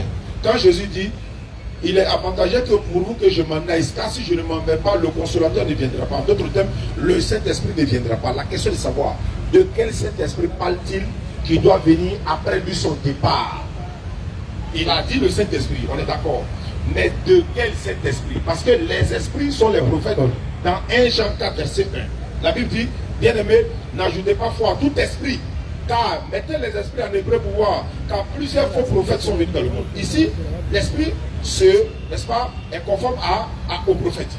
Donc quand Jésus personnifie, c'est-à-dire quand Jésus met l'accent pour dire, si je ne vais pas, il ne viendra pas. Mais s'il s'agit du Saint-Esprit, le Saint-Esprit était déjà là, et Jean-Baptiste, Élisabeth, Zacharie, Jésus lui-même, et les disciples. Mais de ce Saint-Esprit dont il parle là, c'est qui? Et il a conditionné, quand il viendra, il vous annoncera les choses à venir. Il ne parlera pas de lui-même. Il vous dira ce qu'il aura entendu, et il me glorifiera, il prendra des secrets à moi, il vous annoncera, etc. Mais quel est le livre? Ajoutez le thème aussi là-dessus. En ce qui concerne la justice, le jugement, le péché. Le jugement, il a dit quoi? Parce qu'il ne croit pas en moi. Le jugement. Oui. Il a dit parce que le prince de ce monde est jugé. Mais ça, c'est Satan. Oui, bien sûr. Voilà, ça, c'est Satan. Ok. Maintenant, je vais vous dire. Allons-y. Moi, je vais vous expliquer. Le Saint-Esprit, c'est vrai. Le consolateur. Il a donné des éléments qui disent que le consolateur est quelqu'un, effectivement, oui, en personnifiant le consolateur. Mais du coup, il ne personnifie pas quelqu'un d'humain en même temps. Parce qu'il a dit l'Esprit Saint. En même temps, hein, il a dit le consolateur qui viendra vers vous. L'Esprit Saint. Oui. Il n'a pas dit. Non, des fois, il a dit l'Esprit de vérité. À la fin, il a dit l'Esprit de vérité parce qu'il vous dira ouvertement les choses. Parce que Jésus disait les choses en parabole. Mais à ce moment-là. Pas toujours quand même. Oui, bon. En fait, la plupart de ces choses étaient un peu comprises pour l'esprit des gens à ce moment. Mais il dit, au moment où le consolateur sera parmi vous, il demeurera permanemment, c'est-à-dire éternellement avec vous. En parlant de qui? Ses disciples, ceux qui font sa parole, ceux qui le connaissent. Qui va demeurer avec eux là par exemple? Le consolateur, l'esprit. Non, je viens. Alors, s'il demeure avec ceux qui le connaissent, ceux à qui il a promis, ceux qui connaissent Jésus, qui ont pris Jésus comme leur ami, parce que comme leur père ou bien comme leurs disciples, le père de leurs disciples, c'est-à-dire le père de la religion, ceux-là doivent recevoir le consolateur en question, et ce consolateur va les aider à comprendre les choses à venir. Je vous prends un exemple. Quand vous voyez l'évangile, vous avez lu le livre de l'Apocalypse, c'est sûr. Apocalypse. Tout ce qui est dit dans l'Apocalypse, c'est une révélation de bout en bout. C'est-à-dire, l'Apocalypse n'est pas un truc vécu. Il y a des choses qui vont arriver. Il y a des choses qui vont arriver.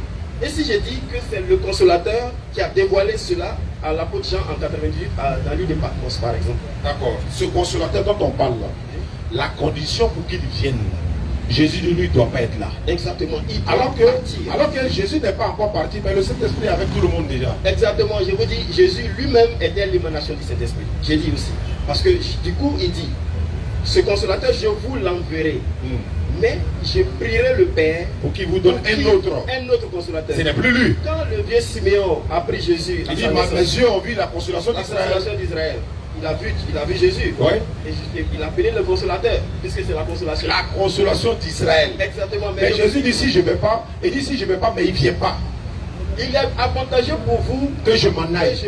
Car si je ne m'en vais pas, le consolateur ne viendra pas. En d'autres termes, tant que Jésus est là, il ne vient pas. Voilà. Maintenant, il se trouve que le Saint-Esprit est déjà là. Quand Jésus... Donc ça veut dire que ce n'est pas de la même personne il parle. En fait, c'est là où les éléments de la Trinité apparaissent dans la Bible. Trinité là? Oui. J'ai dit c'est à ce moment précis qu'on commence à sentir l'émanation, c'est-à-dire les débuts de la vérité. Quand on dit Dieu, quand le peuple d'Israël était en présence de Dieu, ils ont vu une nuée qui est descendue, il les a mis là et ils ont tous entendu la voix de Dieu. On pourra dire que qui parle? C'est Dieu qui parle. Pourtant, quelque part, c'est dit que vous n'avez jamais vu sa face, vous n'avez jamais entendu sa voix. Ceux à qui il parlait là, ils n'avaient pas entendu cette voix-là, mais Dieu a parlé au peuple d'Israël en son temps. Oui, au Moïse, ils ont dit à Moïse de dire il ne faut plus que Dieu va les parler. Voilà. Il y en a qui mouraient. Voilà, là, tu touches la montagne seulement, tu meurs. Quand Jésus a été baptisé, il y a une voix qui a retenti dans le ciel. Ah, celui-ci est mon fils bien-aimé. Mais ça, c'est pas une voix audible. Hein. La voix est bon, il y a une autre voix. On appelle ça la voix intérieure de la révélation. Et c'est Jean-Baptiste qui a entendu. C'est Jean qui a rendu le témoignage. Matthieu 17, verset 3. Je ne sais pas si. Bon, en attendant, on va prendre des questions. Appelez le premier intervenant. Ah ouais, trouver le verset. Ils étaient ensemble, ils sont allés voir Moïse et Élie. Ah oui, Matthieu 17, verset 1, 3, où vous avez été transfiguré là. 6 jours après. Non, c'est verset 3, on est quoi? Allez-y. 3. Et voici Moïse et Élie leur apparut, s'entretenant avec lui. Pierre, prenant la parole, dit à Jésus, Seigneur, il est bon que nous soyons ici. Si tu le veux, je dresserai ici 3 tentes, une pour toi, une pour Moïse et une pour Élie. Comme il parlait encore, une nuée. Je pense qu'il continue. Allez-y. Une nuée lumineuse la couvrit. Et voici, une voix fit entendre de la nuée ces paroles. Celui-ci est mon fils bien-aimé, en qui j'ai mis toute mon affection. Écoutez-le. Ok, d'accord. Du coup, là, on voit la nuée qui est apparue de la même manière qu'au temps de Moïse. Et a dit quelque chose que au moins deux autres personnes ont entendu. Quand ils ont entendu cela, ils se sont couchés. Ils ont dit, ah, on pourrait même... Ils ont eu peur. C'est à la suite, on sent qu'ils ont eu peur. Ça veut dire qu'ils ont entendu. Ce n'est plus... Ce n'est pas la voix audible. Je répète. Bon, et là, des frères. Tout à l'heure, si on entend tout de suite là, une voix du haut des cieux, et puis le tonnerre qu'on dit, Jésus est mon fils, il ne va jamais avoir quelqu'un ici qui n'a pas croire en Jésus, qui est fils de Dieu. Si on entend la voix pour dire, Mohammed est mon messager, même vous allez vous prosterner tout de suite là. Mais ce n'est pas une voix audible. Ça s'appelle la voix intérieure de la révélation. Dans le Coran, Allah dit parle à l'homme de 3 manières. Derrière un voile, il lui envoie un ange ou pas, révélation. C'est ça qu'on appelle la voix intérieure. Et puis c'est Jean-Baptiste seul qui a entendu. C'est Jean seul. Le verset même est dans Jean. Il dit, j'ai entendu, celui-ci est mon fils bien-aimé, etc., etc. Et puis il a rendu témoignage. Voilà. Pour le cas des gens, pour le cas des apôtres, des 2 autres apôtres qui l'ont entendu, parce qu'il y a le cas des apôtres. On va prendre le frère rapidement. Allons-y. Alors, c'est le frère Emmanuel, c'est ça? Emmanuel signifie Dieu est avec nous. J'aimerais autour de tous ces foules vous remercier parce que nous on avait l'habitude de voir un peu ces gens de débat au grand carrefour de choses au grand passant. Il y avait ces débats, il y avait ces débats aussi. Donc moi c'est pour vous remercier. Au moins quand c'est dans notre commune, c'est bon. Mais moi ma première question, j'aimerais savoir, parce que c'est un débat chrétien de musulman, vraiment. Mais j'aimerais féliciter toute l'assistance et ici présent parce que c'est bien que nous sommes ici dans notre propre commune. Donc quelle est la question? Maintenant moi ma question, j'aimerais savoir que Jésus-Christ, contrairement à Mahomet, qui sont des prophètes, vous avez dit que Jésus-Christ n'est pas né d'un homme. Jésus-Christ est né, pour faire en science, bon, ça vaut au moins 14 ans, j'ai arrêté les études. C'est comme une vidéo voilà, qui a été transplantée d'une femme à une autre. Mais est-ce que Jésus-Christ est considérable? Parce que j'ai comme l'impression que c'est le procès de Jésus-Christ que nous sommes en train de voir ici dans débat, c'est le procès de Jésus-Christ. Jésus-Christ, c'est important pour l'évangile de Dieu ou pas? Moi, c'est ma question. Merci beaucoup pour la question.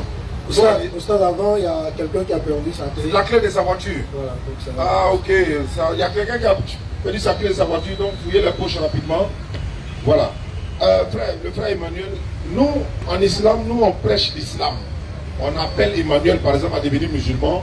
S'il ne devient pas musulman, s'il meurt dans la voie où il est, non, ça va, il peut venir. S'il meurt dans la voie où il est, il perd en enfer. Pas que Emmanuel est musulman, donc tu n'es pas loin. Elle a Wasakara, donc elle a Koyaka en plus. Donc, il savait. C'est-à-dire, merci Emmanuel de préciser. Ils sont moi et moi. Maintenant, il y a la douleur là. Mon mot, et voilà. Donc, un jour, tu as voulu dire à ta femme que Jésus est Dieu, elle n'a pas venu à l'église, tout ça. Ok. Nous, on vient prêcher, essayer de sensibiliser les gens en leur montrant que nous ne sommes pas des antéchrists. Les gens ont l'impression que les musulmans sont des antéchrists et tout ça. Donc, on peut venir prêcher toute la journée sans parler de Jésus. Hein. On peut sans parler de lui. Mais le problème, pourquoi on parle de lui aujourd'hui, c'est hier, quand il dit hier, il y a des années en arrière, les chrétiens là, ils sont rentrés chez nous à la maison, ils disent, on va donner notre vie à Jésus. Ah, nous, on est devenus curieux. Jésus, là-même, c'est qui? On allait chercher chez les chiens, ah, c'est un homme, c'est un envoyé de Dieu. Mais pourquoi nous, on va donner notre vie à un être humain? On va donner à l'éternel Dieu en même temps. Voilà pourquoi on parle de Jésus, on parle de Moïse. Pour aller plus loin, il est un prophète, il est mentionné dans le Coran. Donc, on a le droit aussi de parler de lui, parce qu'il est dans le Coran. Voilà, c'est pas comme si, sans Jésus, nous, on ne peut pas aller au paradis. Nous, on n'attend pas Jésus pour aller au paradis. Hein. On est déjà sauvé d'office, un musulman, c'est coranique ça. Voilà, alors rapidement. Le prochain c'est qui? Et le doigt est là, vous pouvez poser des questions aussi. Son micro, s'il vous plaît. Allô? Oui? J'aimerais savoir. Alors, c'est le mot voilà. L'évangile de Jésus-Christ est à suivre pour un homme de Dieu ou pas? Non, ce n'est plus d'actualité aujourd'hui parce que Jésus a été envoyé aux enfants d'Israël. Sa mission est terminée. Voilà, sa mission est terminée. C'est le dernier prophète que Jésus a annoncé, la Mohammed sallallahu alayhi wa sallam. Toute l'humanité doit le suivre. Sinon, au risque de se retrouver en enfer. Toi, on ne doit pas suivre l'évangile de Jésus-Christ. Jésus est passé. Avec son évangile, ils sont passés. Quand c'est comme ça, vous faites le procès des chrétiens. Parce que pourquoi? Tout un chrétien se réfère à Jésus-Christ. C'est clair. Non, attends, se référer à lui là. Mais nous aussi là. On sait que c'est un prophète, on peut le citer souvent. Parce que le musulman va bénir l'homme au nom du prophète Mohamed. Non. Et puis le chrétien va bénir l'homme au nom du musulman. Ne fait pas ça. Nous on bénit non au nom d'Allah. On dit qu'Allah te bénisse et non Mohamed te bénisse. Un musulman qui adore Mohamed comme vous faites là, il va en enfer. Nous on adore le Dieu de Mohamed, le Dieu de Jésus, alayhi salam. Mais Dieu a envoyé les deux prophètes et tous Moïse. Bien sûr. Sinon, nous, on sait qu'il y a 3 religions au monde. Il y a le bouddhisme, il y a l'islam, et puis il y a le christianisme. D'accord, ces 3 religions-là, laquelle vient de Dieu? Ces 3 religions, pour moi, tout vient de Dieu.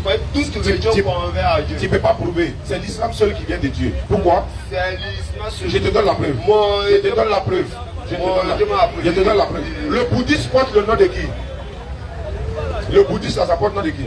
Bouddha. Judaïsme porte le nom de qui? Non, moi je ne parle pas de Jésus. Le christianisme porte le nom de qui? Christ. L'islam porte le nom de qui? Mahomet. Non, est-ce qu'on a dit Mahomédine? Ah, mais logiquement, il n'y a pas logiquement, il y a dit l'islam. Logiquement, on se réfère à une religion. Et bien ça. Il y a une personne qui a le beau des beaux. Le beau des beaux. Ils sont morts et morts. Il dit, l'islam, c'est la seule religion qui ne porte pas le nom d'un individu. Si tous les chrétiens là, les religions venaient de Dieu là, pourquoi ils ne sont pas tous unanimes que Jésus est Dieu? Pourquoi ils ne sont pas tous unanimes de faire les pèlerinages dans le même lieu? Pourquoi vous ne priez pas tous de la même manière? Mais est-ce que la région musulmane prie dans les mêmes lieux? Il y a 2 types. Attends, il y a des prières tout de suite là. Comme ta femme est Koyara là. Ouais, attends, le frère, tu peux répondre, hein? Donc allons-y, allons-y. C'est pas pour dire que ta femme est Koyara là. Bonsoir. S'il vous plaît. Au pasteur, et puis après. Il dit n'est pas pasteur, au frère chrétien. Le musulman peut répondre. Bon, Quel est le but de l'envoi de Jésus selon Jésus? Est-ce qu'il a été envoyé selon lui pour mourir, pour sauver les chrétiens, ou par quel moyen il sauve les chrétiens? S'il y en a. D'accord. D'abord, je vais dire que la religion chrétienne, qu'on dit, Jésus n'a pas créé de religion, mais le nom a été choisi par ceux qui ont décidé de le suivre d'eux-mêmes. Ils ont nommé cette religion-là le christianisme tout simplement parce qu'ils ont voulu se rattacher à un homme, ils ont voulu se rattacher à lui, à leur mentor. La religion chrétienne, elle sauve, hein? Je vais vous dire la vérité, elle sauve. Pourquoi? Parce que dans le monde entier, il n'y a pas encore une religion qui se base sur la logique pour se développer. Le christianisme n'est plus dans la logique, il est passé complètement dans le spiritualisme. Alors que notre but, c'est d'aller vers le spirituel. Comment peut-on enseigner quelqu'un avec des choses visuelles, des choses logiques, alors que notre but, c'est d'aller vers le spirituel? On doit plutôt enseigner le spiritualisme. Il est facile de dire, ok, si tu as mangé 3 fois par jour, tu as dormi 2 fois, ou bien tu as jeûné, bon, tu seras riche. C'est des choses du monde. Mais si tu dis à quelqu'un que tu peux suivre Jésus, tu pries par Jésus, tu seras sauvé, c'est beaucoup plus spirituel. La personne ne comprend pas. Tu passes par un homme. Mais manger, dormir, jeûner, c'est des choses c'est des punitions qu'on inflige au corps. C'est la seule religion que dès que tu rentres, tu ne commences plus à voir le monde de la même manière, tu commences à voir les hommes comme des esprits, c'est-à-dire comme des petits esprits. Je veux dire, Dieu lui-même voit l'homme comme des petits esprits parce qu'en nous, nous avons une âme. Chacun d'entre nous a une âme. L'âme qui est en nous, c'est ce qui doit retourner à Dieu. Tout ce que Jésus a enseigné par la voix de Dieu, il a voulu toucher notre âme. Lui-même, il a dit, la chair ne sert de rien, c'est l'esprit qui vivifie. Il a dit, on va courir pour protéger notre chair, ce n'est que la chair, elle est périssable. Mais l'esprit, qui vous dit que quand on est, on a un petit esprit qui grandit. L'esprit ne grandit pas comme nous. L'esprit peut être déjà comme il est et il peut demeurer comme ça jusqu'à la fin. Mais c'est ce qui le nourrit, c'est-à-dire la parole qui rentre dans cet esprit, qui fait de lui son appartenance. Soit il devient esprit qui suit Dieu ou esprit qui suit Satan. Et quand ton esprit suit Satan, tu vas à l'enfer. Quand ton esprit suit Dieu, tu vas au paradis, tu vas dans le royaume des cieux. Mais la chair, elle ne va nulle part, elle appartient au sol. D'accord. Allez-y. Ok, allez-y. Merci beaucoup. Voilà, pour ne pas faire trop long. Par rapport à ce que vous avez dit, je vais rapidement répondre pour dire, supposons qu'il y a un fou ici tout de suite là. Vous l'enseignez spirituellement comment? Jésus a délivré la folie. D'abord, il faut commencer par là. En fait, j'ai dit, si le fou est là, sa raison est partie. Puisque vous ne parlez pas selon la raison, comme l'islam, vous parlez selon la spiritualité. Comment vous pouvez enseigner un fou spirituellement? Comment on peut enseigner un fou physiquement aussi? Non, ouais, spirituellement. Il a arrêté là physiquement. Comment on l'enseigne chez les chrétiens là? Moi, je ne parle pas de le guérir. Hein. Comment tu peux l'amener étant un fou là à accepter Jésus ou à connaître la différence entre l'islam et le christianisme pour dire bon, l'islam c'est la raison, on réfléchit, de l'autre côté c'est pas le cas. Parce que lui, sa raison n'est plus là, il ne peut pas entendre. Donc ne prenez pas la raison pour mettre à la poubelle comme si ça n'a pas de sens. Mais si le fou, à part le fou, tous ceux qui sont là, quand on parle là, ils raisonnent, ils écoutent. Donc la spiritualité a certes sa place, mais la raison d'abord. Jésus a dit, vous encore vous êtes sans intelligence. Dans Somme 32, verset 9, la Bible dit, ne soyez pas comme un cheval sans intelligence. Dans le livre des Proverbes, on dit, la sagesse a pour demeure le discernement. Mais si on parle spirituel, c'est mystère, c'est mystère. Tu vas prendre un enfant de 10 ans, il faut lui dire que c'est mystère, il comprend quoi. Mais quand tu lui dis 1 plus 1 égale 2, il sait. Quand tu lui dis ça là c'est blanc, ça là c'est rouge, il sait. Maintenant c'est de ça qu'il s'agit. La spiritualité ne va pas sans la raison et la logique. On me dit Jésus est Dieu. Exemple, hein? On me dit Jésus est Dieu. La raison, la question que je me pose, attends, le créateur des choses de la terre, oui. Mais c'est un être humain comme moi, non? Oui. Il mangeait, non? Oui. Mais lui-même, il priait Dieu, non? Oui. Donc, moi, sans cet esprit-là, je ne peux pas accepter. Parce que Dieu ne peut pas prier Dieu. Comment lui, le Dieu, lui prie Dieu? Ça, c'est ce que Dieu a mis en nous pour connaître le bien du mal, le vrai du faux. Maintenant, si on enlève ça, on met à côté, On dit oui, il est Dieu parce que Dieu peut prier Dieu. Bon, ça, où allons-nous? Voilà où la raison de l'islam rentre en scène là. Ça ne peut pas marcher. Jésus dit Dieu m'a envoyé. C'est vrai, Dieu l'a envoyé. Quand vous venez dire non, c'est lui-même qui s'est envoyé. Et puis vous ne trouvez pas de versets pour dire c'est lui-même qui s'est envoyé. C'est pour ça que vous êtes professeur d'université à l'école, vous dites ça à vos élèves. C'est Jésus qui s'est envoyé. Il dit mais prof, c'est écrit où? Non, non, non, c'est spirituel. Vous pensez qu'ils vont prendre? Voilà, ok. Donc ce que vous dites est réel. Je vous dis, étant de choses, s'envoyer, ça c'est impossible. Bon, je prends par exemple Exode 34, verset 8. Lisez, vous allez voir. Et c'est ça qu'on va terminer, comme le frère qui était loin. Je rappelle que jeudi prochain, Figayo, et le samedi prochain, Inch'Allah, 16h-18h pour d'autres rencontres, Inch'Allah. C'est là il facilite. Exode 34, 8, hein, vous avez dit? Pardon, Exode 34, à partir du verset 4 à 8. Prenez verset 4 à 8. Au verset 4. Moïse tailla 2 tables de pierre comme les premières. Il se leva de bon matin et monta sur la montagne de Sinaï, selon l'ordre que l'Éternel lui avait donné. Et il prit dans sa main les 2 tablettes de pierre. L'Éternel descendit dans une nuée, se tint là auprès de lui. Il proclama le nom de l'Éternel. Et l'Éternel passa devant lui et s'écria, l'Éternel, Dieu miséricordieux et compatissant, lent à la colère, riche en bonté et en fidélité, qui conserve son amour jusqu'à 1000 générations. C'est bon, c'est la partie éternelle là, voilà. Je veux savoir, l'Éternel parle à l'Éternel? Oui. C'est facile, oh. Oui. C'est Dieu qui parle à son ange. L'ange là est appelé l'Éternel. Quel est l'ange? Très bien. Vous savez que dans la Bible, quand on dit par exemple, Dieu a apparu à Abraham. Ils ont dit Dieu a apparu à Abraham. Et Abraham vit 3 hommes. Mais le nom de ces 3 hommes dont on parle là, c'était des anges. Gabriel, Raphaël et puis Michael. Mais pourquoi on dit 3 hommes? Mais ça vous le savez. Quand on dit éternel, savez-vous qu'un homme est appelé l'éternel dans la Bible?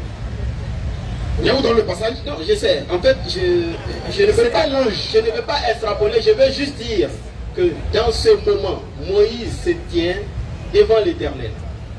La nuée de l'Éternel est là. C'est l'Éternel qui est en train de parler. Ce n'est pas qu'il fait quelque chose qui ressemble à quelque chose d'autre. Et là, il est en train de parler. Et puis lui-même, il dit, Éternel, Éternel, il invoque l'Éternel. C'est ce que j'ai dit. Oui. Celui qui invoque l'Éternel, lui, c'est l'ange. L'ange est appelé l'Éternel dans la Bible. Les hommes sont appelés Dieu dans la Bible. Je sais, je te dis, je sais, l'ange de l'Éternel apparaît et puis on l'appelle l'Éternel, je suis d'accord. Dans ce cas précis où Moïse se tient, on n'a pas dit que Moïse est allé croiser l'ange de l'Éternel. On dit, il est monté sur la table et l'Éternel lui a remis les tables. Et lui dit, il s'arrête près de l'Éternel. Normalement, l'Éternel lui parle et il répète les choses. Cette fois-ci, c'est l'Éternel lui-même qui parle. Il parle à Moïse. Il parle en disant des mots. Et Moïse entend la voix de l'Éternel qui parle en disant Éternel, ta gloire, ta gloire, ta gloire. En parlant comme s'il parlait à quelqu'un d'autre qui n'est pas là, mais qui est encore l'Éternel. Vous allez dire que c'est l'ange de l'Éternel, mais nulle part il n'est marqué que c'est l'ange de l'Éternel. Et c'est pourquoi j'ai dit là, le verset de la Bible là, il y a un autre verset où il dit l'Éternel passa devant l'Éternel. Il dit éternel, éternel Dieu miséricordieux. C'est l'ange qui parle maintenant à l'éternel Dieu. Les hommes sont appelés éternels dans la Bible. Les anges sont appelés éternels dans la Bible. Dieu est appelé éternel dans la Bible. Pendant le temps de Moïse, avec le peuple d'Israël dans le désert, sur la montagne du Sinaï, et tous, chaque fois que le Dieu s'est présenté à eux, chaque fois que l'Éternel s'est présenté à eux, il n'y avait jamais été mentionné que l'ange de l'Éternel s'est présenté à eux. C'est toujours l'Éternel. Il s'est présenté même en disant, on m'a toujours appelé Dieu, Dieu. À partir d'aujourd'hui, mon nom, je te le dis, c'est l'Éternel. Effectivement. Voilà, à partir de ce moment, je parle sous mon nom. Maintenant, je veux savoir, selon vous, qui parlait à qui ici alors? L'Éternel parle. C'est pour ça que souvent le chrétien te dit qu'il existe une possibilité que le Dieu que nous connaissons existe en 3 dimensions. Il y a l'Éternel, il y a le Fils et il y a l'Esprit. Je veux savoir, c'est quel éternel qui l'Éternel lui-même. Bon, si la phrase que je vous ai donnée quelque part dans Jean 8 et Jean 7 et autres, Jésus dit, Moïse a écrit de moi. Moi, je peux revenir pour dire, ah, peut-être que c'est Jésus qui lui parlait en ce moment, en disant l'Éternel. Je veux dire ça parce que je saute, je tombe dans Jean, et je prends cette phrase et je compare. Voilà, c'est ça, c'est un collage que tu fais. Voilà, justement. Donc je veux dire quoi? S'il y a une Trinité, c'est possible. Non, la Trinité n'est pas dans la Bible.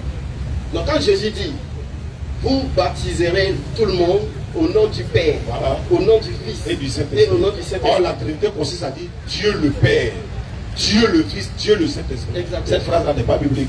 Jésus a dit, allez-y baptiser au nom du Père, du Fils et du Saint-Esprit. Le Père n'est pas le Fils n'est pas le Saint-Esprit. Qui a créé le Fils? C'est le Père. Qui a créé le Saint-Esprit? C'est le Père. Sans le Père, là, le Fils n'est rien. Sans le Père, le Saint-Esprit n'est rien. Mais sans le Saint-Esprit et le Fils, là, est-ce que Dieu n'existe pas? Jésus a dit, celui qui parle de Dieu, il peut dire, il peut blasphémer, on va lui pardonner. D'accord. Sur le Fils, on va lui pardonner. Sur le Saint-Esprit, jamais on ne lui pardonnera. On va y revenir, Inch'Allah, une prochaine fois. Vraiment, je vous dis merci pour devoir faire le déplacement depuis Benjerville pour venir. On va lever l'index, tout le monde, sans obligation, Inch'Allah. Ashhadu an la ilaha illallah wa ashhadu anna Muhammadan Rasulullah. Rendez-vous le jeudi et le samedi ici, Inch'Allah. Salam alaikum wa rahmatullah. Oui, salam alaikum. Donc aujourd'hui, il y avait un débat entre la DDR et avec le frère pasteur. Bon, c'est quel renseignement vous avez pris aujourd'hui? Bon, je me nomme Sokou Soumaro. Je suis l'un de vos collaborateurs Sila Yaya. J'ai même appelé ce matin Oustaz Tidane. Je dis que je vais le croiser. Sila Yaya, c'est bien, vous le connaissez. Actuellement, je suis dans la même entreprise que vous. Raison pour laquelle je suis venu. Pour laquelle il a appelé Oustaz Tidane, il m'a dit qu'il a un débat ici. Raison pour laquelle moi-même je suis venu, puisque je suis du père mère musulman. Donc, ce débat me concerne beaucoup. Vraiment, que Dieu bénisse l'islam. Que Dieu bénisse l'islam. L'islam aujourd'hui, nous on est né de l'islam. L'islam, ce que Oustaz Tidane fait aujourd'hui, vraiment, ce n'est pas du critique. On était beaucoup piétinés. On était dans l'ignorance devant les chrétiens. Les gens nous parlaient de tel. Il est où même? Tout ça, mais aujourd'hui, il y a eu des gens qui sont venus nous sauver, nous mettre sur la vérité. Même aujourd'hui, nous ne sommes pas inscrits en courant. Mais aujourd'hui, on comprend comment la valeur de l'islam. On comprend la valeur de l'islam pour les années passées de 15 à 30 ans, de 20 ans. C'est qu'on sait aujourd'hui de l'islam, on ne voyait pas ça aujourd'hui comme ça. Bon, vraiment, finish pour dire à Oustaz Tidane que Dieu lui donne la force, que Dieu bénisse. Comme il a dit hier. Okay, salam alaikum, mon frère. Okay, bon, aujourd'hui, il y avait un débat entre la DDR et le frère chrétien qui a quitté très très loin. Voilà, mais qu'est-ce que vous avez appris aujourd'hui? On a appris beaucoup de choses, on a pu méditer, donc on lance un message à tous nos frères chrétiens. Ils écoutent la DDR partout où ils sont, dans les réseaux sociaux, dans les regroupements. Surtout ça qui dit ici, à Yopougon, premier point ici, ils sont là tous les jours par la grâce d'Allah. Donc on a pu écouter, on a entendu des choses qu'on n'avait pas écoutées auparavant. Donc on encourage toute la jeunesse de la DDR, qu'Allah les donne la force et qu'Allah fasse qu'ils soient une bonne fin. Qu'Allah les récompense et qu'ils soient parmi les hommes du paradis. Ok, ça va mon frère.